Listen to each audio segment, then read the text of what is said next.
बुनियादें भी मजबूत हैं। लोकतंत्र के महापर्व पर किस तरह से आप मतदान की अपील करेंगे? देखिए, मैं समझता हूँ कि देश में लोकतंत्र बहुत मैच्योर हो गया है और मतदाता बहुत जागरूक हो गए हैं और ये बहुत खुशी की बात है कि भारत में जब लोकतंत्र स्थापित हुआ था 17 साल पहले, तब का जो और अब तक का सफ़र जो रहा, बहुत कुछ इसमें देखा सीखा। लेकिन जो हमारी आवाम है, जो जनता है, वो इतनी समझदार हो गई है कि अब सबका भरोसा उनके विवेक के ऊपर है।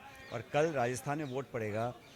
ये चुनाव बहुत महत्वपूर्ण है और बहुत इंटरेस्टिंग है, क्योंकि यहाँ पर तमाम तरह के मुद्दों को उठाने की कोशिश की गई। लेकिन कांग्रेस की जो रीति नीति है, कांग्रेस का जो विचार है और कांग्रेस की जो पार्टी का काम करने का तरीका है, उसको लोग पसंद कर रहे हैं। और तमाम कोशिशों के बावजूद भाजपा का जो चुनाव प्रचार था वो उठ नहीं पाया। उनका मामला है जमा नहीं, उनके नेताओं का जो विश्वसनीयता लोगों के प्रति है वो कायम नहीं रख पाए। इसलिए एडवांटेज हमको मिलेगा। मैं तो अपील करता हूं सभी लोगों से कि अपने मत का उपयोग करें और प्रत्येक व्यक्ति को जाके अपने मत का पोलिंग बूथ में इस्तेमाल करना चाहिए और बटन दबाकर लोकतंत्र को और मजबूत करना चाहिए। गन्ने को हाथ में लेकर मिठास के साथ अपने मजबूत इरादों की बात की है, तो कांग्रेस सरकार के में आप देखिए, सभी चुनाव लड़ते हैं जीतने के लिए और हम लोग इस बार लड़ रहे हैं चुनाव ताकि जो हम पिछले 25-30 साल में नहीं कर पाए। आपको याद होगा, हम सरकार बनाते हैं और फिर 50 पे सिमट जाते हैं, फिर बनाते हैं, फिर 21 पे सिमट जाते हैं। तो ये मुझे लगता है कि पार्टी के लिए भी अच्छा नहीं है और ना प्रदेश के लिए अच्छा है। इसलिए इस बार हम लोगों ने कुछ कोर्स करेक्शन किया। साल भर पहले कुछ बातों को हमने रखा, उसको पार्टी ने संज्ञान लेकर उसको सही दुरुस्त करने का काम किया और आज हम इस मुकाम पर खड़े हैं कि हम बोल सकते हैं कि हम चुनाव जीतेंगे।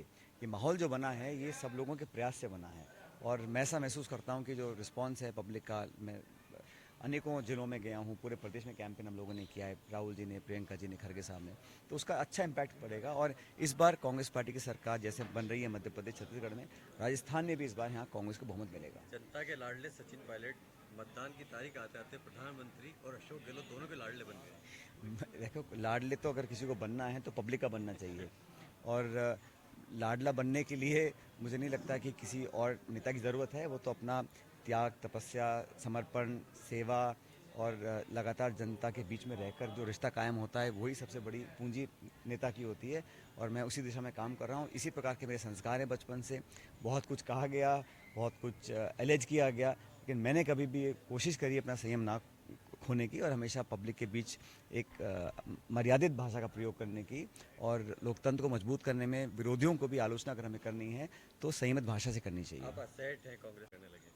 मैंने कल भी कहा था, परसों भी कहा था कि किसी नेता को मेरी चिंता करने की ज़रूरत नहीं है। मेरी चिंता मेरी पार्टी, मेरी जनता करेगी।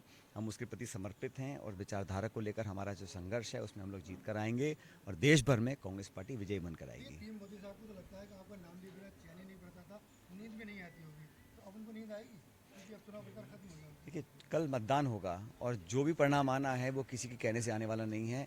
मतगणना 3 तारीख को होगी और सब पता पड़ेगा कि किसका भाषण ज़्यादा प्रभावी था, कौन झूठ बोल रहा था, कौन सच बोल रहा था। जनता ही पोल खोलती है, पोलिंग के माध्यम से बहुतों की पोल खुलेगी। तो 3 तारीख को जब परिणाम आएंगे तब पता पड़ेगा कि कौन सही था, कौन गलत था। बहरहाल मैं इतना कहना चाहता हूँ कि व्यक्तिगत बात करने के बजाय सैद्धांतिक बात हम करें, आरोप लगाने के बजाय अपने गिरेबान में झांक कर देखें और दूसरों की कमियां निकालने के बजाय अपनी रिपोर्ट का जनता के बीच में लेकर जाएंगे, वो एक बेहतर तरह की राजनीति होती है।